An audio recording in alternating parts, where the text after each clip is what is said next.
Good morning. My name is Dr. Michael Koren. I am the Medical Director at Jacksonville Center for Clinical Research. We are obviously in a very concerning time right now dealing with COVID-19, the coronavirus. And there's a lot of confusion, fear, and uncertainty about how the medical system should respond to this. So I just wanted to take a few minutes and talk to you about my views on this and how here in Jacksonville, we're actually doing some really exciting things to help people get through this. So first, I think it's important to understand what a virus is. A virus is really just a very basic chunk of genetic material. It's like a chunk. And it's actually relatively simple, such that it can't live on its own. It doesn't even have enough genes in order to support normal life like a bacteria. So it requires some other cell for its basic functions. So viruses can't do more than just reproduce themselves in another cell. And that's very important in terms of our medical approach and also understanding how these things spread and how they affect human beings. Now, there are basically two types of viruses. There are DNA viruses and RNA viruses. If you remember those terms from high school biology, you probably say, oh yeah, I've heard about that, but what does that mean? Well, DNA is genetic material that has two strands, and RNA is genetic material that has one strand, even simpler than DNA. Both the flu virus and the coronavirus are RNA viruses, very, very simple viruses. And these viruses form these little capsules, and then they can infect other cells. But interestingly, not all viruses can affect all cells. So for coronaviruses, for example, these are viruses that have these little spikes on their outside, and that's why they call them coronaviruses. But most coronaviruses just live in animals and never get to humans. But every once in a while, there's a change in the virus that allows it to infect human beings. And of course, COVID-19 is one of those examples. And once it changes to a virus that can infect human beings, the way it affects human beings is very, very variable. And that's true for flu viruses and coronaviruses and a lot of other viruses. It's very hard to predict. The concern about COVID-19 is that this seems to be a virus that has a greater lethality rate than the average flu virus. Now, there's some debate about what that lethality rate is, but in some places it's very concerning. So for example, the data in Italy suggests that maybe 12% of patients that are infected will die from this virus.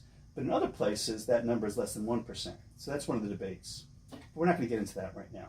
What we want to talk about is our strategies for how to deal with this now that it's a worldwide pandemic. Well, first, what you hear all about in the news constantly is the concept of social distancing, which is very important. So obviously viruses spread through human contact. If you read the CDC website, it'll say it's always human to human. That's kind of vague for people, but you can breathe in the virus, or you can touch somebody that has the virus, or you can touch something that somebody with the virus has touched and get the virus. And these are all ways of contracting the virus. The concentration of bacteria on something you touch is actually greater than the concentration of bacteria in the air. So that's why hand washing and keeping things sterile around you is important. But of course, if you get really close to somebody, it's much more easy to contract that from their exhalations. So for all these reasons, we have these rules in place to try to help us prevent us from getting infected. But the truth is that for viruses that have a very high level of asymptomatic patients, you'll find it's extremely difficult to prevent the spread of the virus because people don't know they have it. So certain viruses like the Ebola virus, you get really, really sick right away. So you know you have it, and you can separate those people. But for certain flu viruses and for the coronavirus, a lot of people, maybe up to 80% of people, don't even know they have it.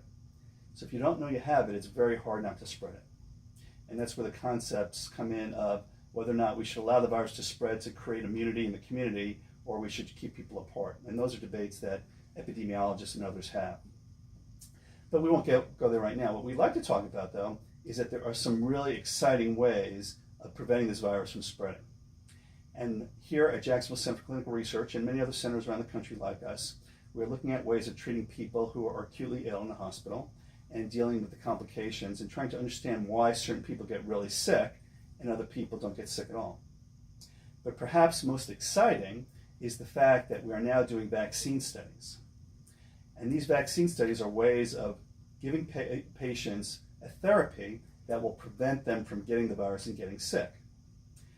But what's even more exciting is that we're right at a point in our understanding of molecular biology and genetics where we're now making vaccines in a very different way. So historically, the way you would make vaccines is you would actually infect eggs with viruses, because as I mentioned, viruses can't live by themselves, they have to live in a cell. So you would grow viruses in chicken eggs usually, and you'd grow these viruses, and then what you would eventually do is kill the virus, but still give a dead or inactivated virus to people, and then allow their body to create an immune response to a vaccine. And of course, there are many steps to it, purification processes, et cetera, et cetera. It's pretty complicated. But at the end of the day, in a historical, traditional sense, you're giving an inactivated virus to people that was originally grown in an egg. But with genetics, we now know that we can train the body to produce a protein that will trigger that same immune response. So this is super cool. So nowadays, we don't have to give a virus. All we have to do is give the genetic code to the body to produce antibodies against a key protein from the virus. So our current vaccines are actually exploiting this technology. And it's really the first time we're exploited that, although the technology is not brand new, it's been going on for the last decade or so. But now we have the opportunity to really put it in action. So because of our genetic understanding, we know the entire genetic code of COVID-19. And we know the genes and the genetic sequence that codes for the spike proteins. So all we have to do is take that little piece of genetic code that tells the body how to make those spike proteins, and we can have our own bodies make the spike proteins and not even give the virus. And once your body is exposed to the spike proteins, you will create a natural immunity through antibodies so that when you are exposed to COVID-19, hopefully your body will respond appropriately and be ready. Now, of course, that's the simple answer, and it's more complicated than that. Mm-hmm. Nonetheless, that's the concept that we have here, and multiple manufacturers around the world are working on technologies that basically exploit that understanding of biology. And we're excited that here in Jacksonville, we'll have access to some of these products within the next month or two. So we are super excited about being part of this worldwide process of helping people create immunity, and we're really excited about collecting the information that will ultimately make a big difference in people's lives. But you probably heard that it may take a year to develop the vaccine. That's not 100% true. There are a lot of vaccines that have already been developed. It'll take a year to know if it really works. And the reason for that is that if you create a vaccine and it creates immunity only for a week or two, that's not a very good vaccine. So you need to create a vaccine that's able to provide immunity for years, or at least a year, and maybe more. And that's where the testing comes in. So we have vaccines that will shortly be in our community that we'll be able to test. But it'll take a period of time to know that people are protected 1 month out, 6 months out, and 12 months out. And at that point, we'll have a vaccine that can be distributed generally. Okay, awesome, thank you. So when does that clinical trial start? July-ish? It'll probably start at the end of June. Okay. And is it for Moderna? I can't disclose our sponsors right now, but just to say there are 12 different manufacturers that have approached us about different studies. Okay. How many people, how many volunteers? We will be looking for anywhere between 200 and 2,000 volunteers. Wow. Are you looking for people to fill out a form and say, I would like to be a part of this? Or Sure. do you guys have people already? We have some people already, but again, this is a community-based project, and we'd be very interested in inviting the community to participate in these trials. How do they contact you guys, or is it a website? Yep, you can contact us on our website, a phone number that we can provide you, and we have expert nurses and other research professionals who can talk with the patients and get a sense for whether or not they'd be good candidates, and then make them part of our database. Keep in mind that we are doing more than one project, and there are multiple projects that may be more or less appropriate for certain patients. And part of our job as a community-based research site is to match patients with the right study. Do volunteers get paid? Do they get anything? Sometimes. Okay. Typically, when we apply for a grant for these programs, we put in a stipend for the patient's travel. It's not a large amount of money, but it should cover your basic travel expenses and maybe a little bit more. Okay, so why do volunteers want to be a part of it then? Or why should they want to be a part Lots of reasons. The number one reason is that they want to contribute to science. So they want to be part of this process of actually helping people around the world ultimately fight off the coronavirus, COVID-19. So that's the number one motivation. Number two is they may have certain fears for themselves. For example, somebody that has elderly relatives and they want to be able to visit them, but they don't want to inadvertently expose them to the virus. So they would actually get the vaccine, potentially, and they would be one of the first to get it. So you get the therapy before other people, before it's generally available. That's another motivation. Some people like to be just part of the process of having a nurse look after you and get into your medical history. One of the things that happens at a research center is that we look at every detail of your health. And as you know, in doctors' offices these days, we're all so busy that it's really hard to dig into the details. Here we do that. That's very, very important. And as you mentioned, there are small stipends for people, and that's nice to get paid a little bit for what you do. The amount that you get paid really depends on the time commitment, and some of the studies have a greater time commitment than others. Okay, so there's multiple studies that are going to be starting then. Yes. What's the range of the time commitments? It could be anywhere between 3 visits of an hour each to spending a week in our center here physically and being observed. And how long will these studies be going on? We'll be recruiting these studies for the next 6 months. Okay. So recruiting is for the next 6 months? Yes. Are these volunteers, are they like guinea pigs in some ways, or is it more... Yeah, that's a term that's used. It's already been tested in the guinea pigs. Yeah. So these are now human trials. And we do some phase 1 trials, which is the first in human trials. But for the coronavirus vaccine, we're looking at phase 2 and 3. So all these products have been tested on humans, and we're now in the second wave of testing. So you said they've already been tested on humans? Yes. Oh wow, okay, so they've kind of determined, this is pretty safe? Yes, again, there's experience now. The first dosing of vaccines for coronavirus actually happened about 4 to 6 weeks ago, and there are already some safety data available for those particular trials in those particular patients.